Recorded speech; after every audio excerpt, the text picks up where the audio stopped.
E aí, tudo bem com vocês? Neto Bressan, e eu estou aqui hoje para gravar a quinta aula, onde a gente está montando um plano de produção agroindustrial. Então, gente, recapitulando para vocês aqui, né? A gente começou lá falando do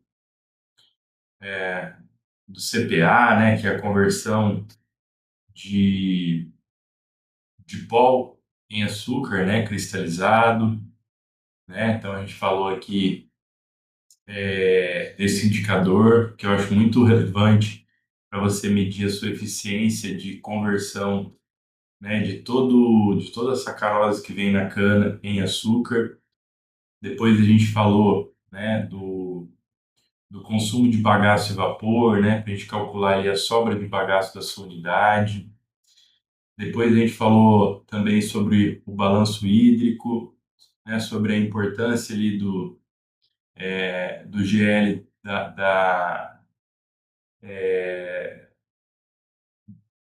da vinhaça, né, o GL do vinho, desculpa, para a gente calcular a nossa quantidade de vinhaça, a importância ali do K2O, né, é um trabalho ali voltado para aumentar a concentração de K2O, isso reduz custos no trato da cana, né, e permite aí um melhor aproveitamento desse nutriente, né, da base ali do potássio. Pô, falamos aqui das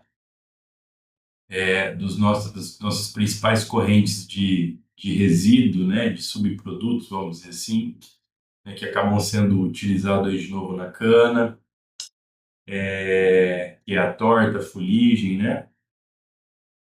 Falamos também sobre a cogeração, né, os principais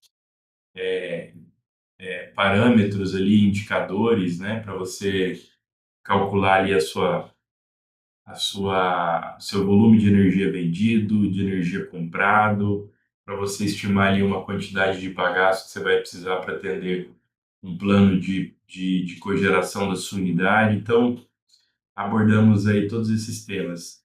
E, e por último, eu vou trazer aqui para vocês três indicadores também importantes aqui para a gente fechar os principais parâmetros ali para você montar um plano de produção, tá? Então, hoje eu vou falar do mix, do aproveitamento, de moagem e da eficiência, tá bom? Então, é, da mesma maneira que a gente tratou lá o,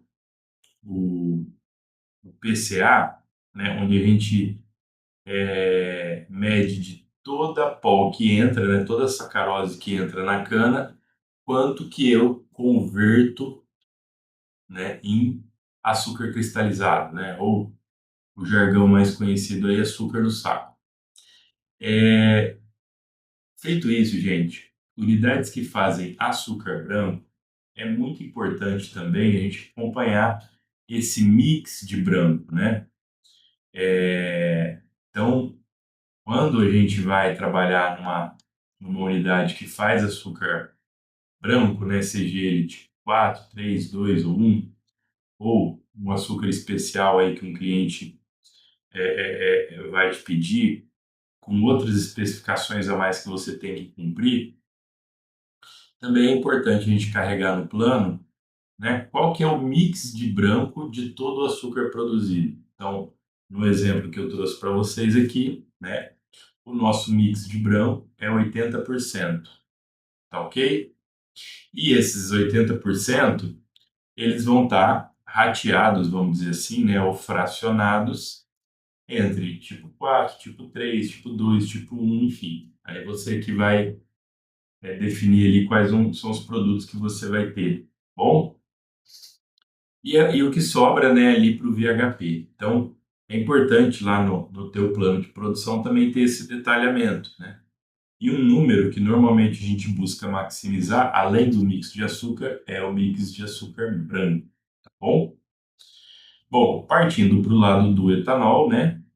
Também a divisão mais que a gente tem aqui é uma unidade que faz hidratado e anidro, então vai ter um mix de anidro, E a diferença é o hidratado, então se o mix foi 80% para nitro, vai ser 20% para o hidratado. O anidro eu ainda posso dividir ele em mais de um tipo de produto, né? Mais de uma especificação. Tem o anidro padrão Europa e o anidro mercado interno, tá? Aí você faz a divisão aqui. O hidratado, os mais comuns aí, o grade B, o neutro e o carburante. Bom? Bom, então tem muito segredo, não tem conta aqui demais, mas eu quis trazer mesmo o conceito para que vocês carreguem isso para o plano de produção de vocês, tá bom? Falando do aproveitamento, gente, aqui eu vou dividir o aproveitamento em dois pontos. Um é o aproveitamento de tempo, que é da indústria, da agrícola, e o climático. Então, se dentro das 24 horas, né, nos meus dias de safra, né, eu tive paradas pela indústria, esse aproveitamento industrial, né, vai ser diminuído. Agrícola, a mesma coisa, e climático, a mesma coisa. E a soma dessas perdas, né, que é a equaçãozinha que está aqui, vai me dar o aproveitamento geral da unidade, né? Ou seja, aqui eu vou ter, de fato, quantos dias efetivos eu tive no meu período de safra. Então, eu vou trazer aqui o exemplo no plano para vocês, tá bom? Eu acho que eu vou cortar isso aqui. Aí,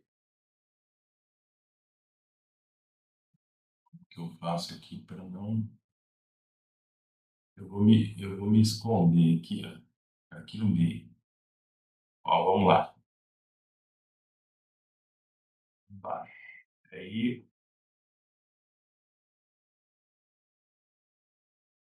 vou fazer assim. Eu vou esconder os meses aqui, tá bom? Só vou deixar o total de safra aqui, tá? Para facilitar mesmo. Então, ó, aqui nesse exemplo que eu tô dando, ó, eu tenho o seguinte: eu tenho no meu calendário aqui os 365 dias, 60 dias que a unidade vai ficar parado em entre safra. Então, eu vou ter 305 dias de moagem, né? A diferença aqui. Olha a quantidade de dias efetivos, 235, tá? Por que isso? Porque quando eu somo o aproveitamento industrial, né, que deu 96, ou seja, 4% do tempo eu fiquei parado pela indústria. Aqui o agrícola está dando 99%, então 1% eu fiquei parado pela agrícola. Aqui está uma divisão de foco e própria. E tempo perdido por chuva, né, o aproveitamento climático, 82%. Então, a hora que eu somo, né, essas perdas, né, climáticas ali, e a agrícola e indústria, eu chego aqui em 77%, né? Que nada mais é que a soma, né? Ó, de 82 para 100 dá 18, mais 4 da agrícola, 22, mais 1, 23, 100 menos 23, 77%. Foi o aproveitamento que equivale a 275 dias efetivos. Então, observe, olha que situação, né? Uma safra compridíssima, poucas usinas fazem uma safra de 305 dias, né? Eu ainda tenho, por questões de eficiência de aproveitamento de tempo industrial, agrícola e principalmente o climático, eu vou perder ali 23% de todo o tempo que eu estou em safra eu vou ficar parado por um problema agrícola, indústria ou climático. Predominantemente é o climático, né? Ah, com isso, o meu aproveitamento de tempo do ano é de 64%, né? Então a gente é uma indústria que fica quase metade do tempo parada. E isso é um desafio, né, para a gente reduzir custos, tá? Mas aí já é outra pauta, não é para cá, para esse momento. Bom, entendido aqui, gente. Então, estou olhando aqui o aproveitamento industrial, agrícola, climático e a composição dos três é o aproveitamento geral. Outro item importante que a gente olhar é se no tempo que eu estou moendo, eu estou moendo a capacidade nominal, né? Então aqui eu estou chamando de moagem efetiva, né? Então, se a minha moagem efetiva é 15 mil toneladas de cana por dia, se eu moer nas 24 horas, eu espero moer 15 mil toneladas de cana. Então, se eu moo menos, eu estou impactando a moagem efetiva, eu vou deixar de moer cana não por parada, e sim por redução. Então, esse item também é importante a gente carregar no plano de produção, né? No tempo que eu estou disponível, eu preciso moer a essa capacidade produtiva aqui de 15 mil toneladas de cana a hora, tá bom? E aí, quando eu tenho as minhas perdas por paradas, né? Mas as minhas perdas por moer abaixo da minha capacidade nominal, né? A composição dos dois é o que a gente chama de aproveitamento de moagem base cana e não base óleo, tá bom? Dando sequência aqui, gente, e para fechar, um outro indicador, né, importante é a gente medir a eficiência da indústria, né, de todo a cana que entra, quanto de fato eu estou transformando em produto, ou em açúcar, ou em álcool. Bom, e para isso, eu trouxe aqui para vocês os dois indicadores mais utilizados, né? Pelo menos nas unidades que eu passei e com as pessoas que eu troco ideia, aí, que é o Heatstab por ART e a recuperação em ART.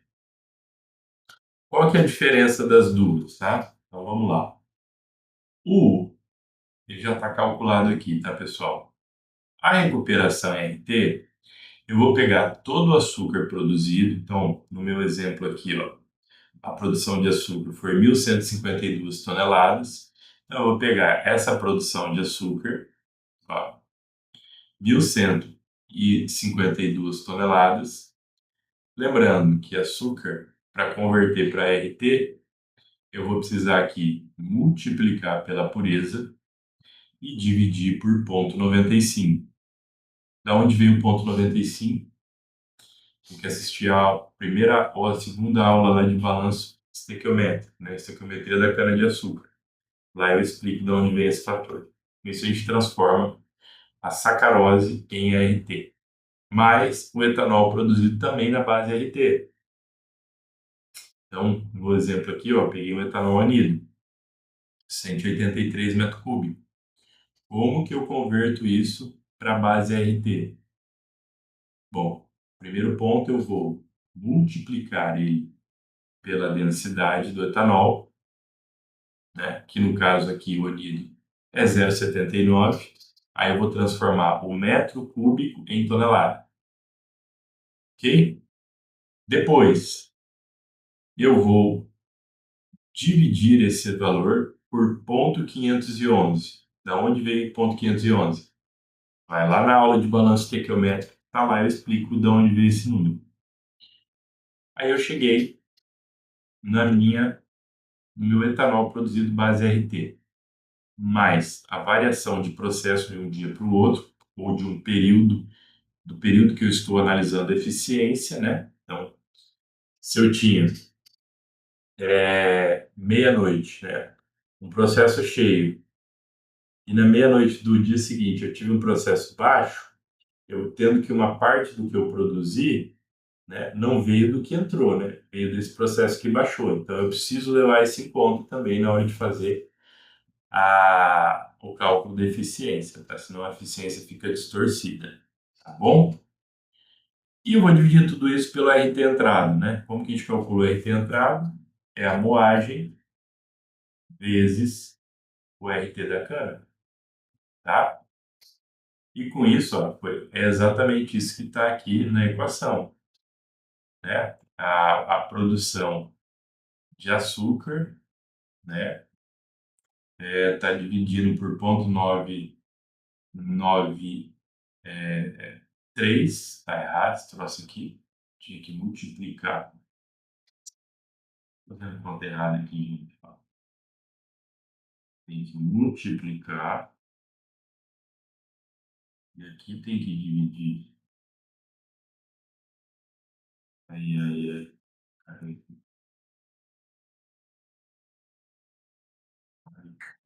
assim, olha que diferença que deu.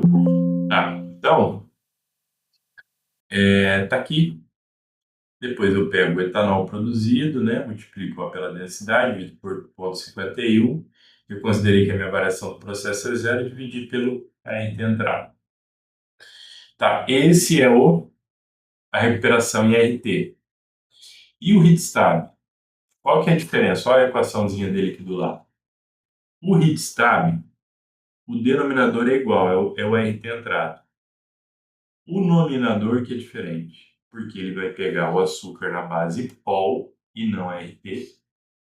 Ele vai somar com o etanol produzido na base POL, corrigido para uma eficiência de fermentação de 90%. Aí ele vai somar POL do açúcar, POL, equivalente do etanol, e vai dividir pelo RT entrado, que no caso aqui deu 86. Oh, meu Deus, estou dividindo de novo aqui, moço. É multiplicado, criatura. Aí,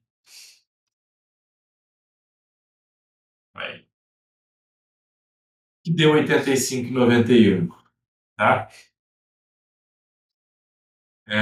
Então, são esses os dois indicadores mais utilizados, né? Eu acho que o mais utilizado no mercado, até nos comparativos, né, que eu recebo, é o Hitstab por RT.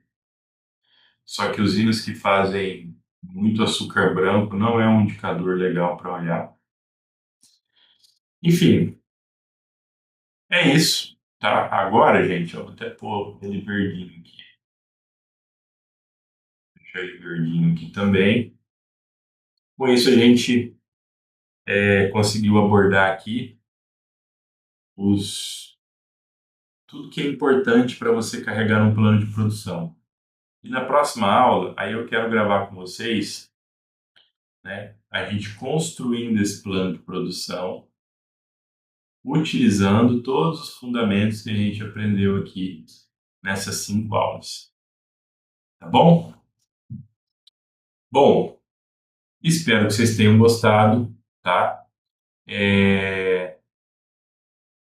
Se gostou, dá um like. Se esse conteúdo for útil para pessoas que você conhece, encaminhe. E para mais conteúdos como esse, se inscreva no meu canal. Neto Bressan, estou à disposição aí para dividir conhecimento, aprender, ensinar. Essa jornada é nossa.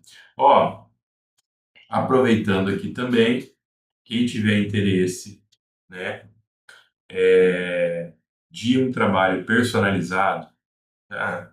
Que tipo de trabalho, Neto? Cara, assim, eu já passei por muitos desafios, né? Técnicos, de gestão, né? De, de processos implementados, enfim, cara. Você está passando por uma jornada, né? E, e quer um apoio, né? Uma orientação de quem já caminhou, né? Pelo que você está passando. Esse é um dos meus trabalhos aqui, né? Que a gente vai tratar o seu tema específico. Ah, não, eu quero só estruturar melhor o meu plano de produção, também te ajudo.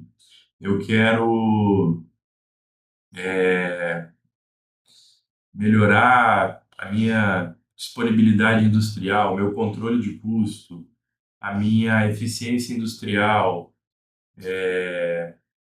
Estou com um projeto, tô com um problema sério aqui na minha unidade e gostaria do seu apoio para resolver, né, com base na tua experiência. Para isso a mentoria, tá, gente? É um trabalho mais customizado mesmo. Só consigo fazer as mentorias de domingo, tá, pessoal? Ou durante a semana, das 9 às 10. Então, de segunda a sexta, das 9 às 10. E domingo, das 14 às 17, tá? É o horário que eu consigo. Neto, posso te contratar como uma empresa, né? A minha empresa pode te contratar para fazer esse trabalho? Pode. Eu tenho CNPJ, eu emito nota fiscal, tá? Posso fazer esse trabalho também, tá?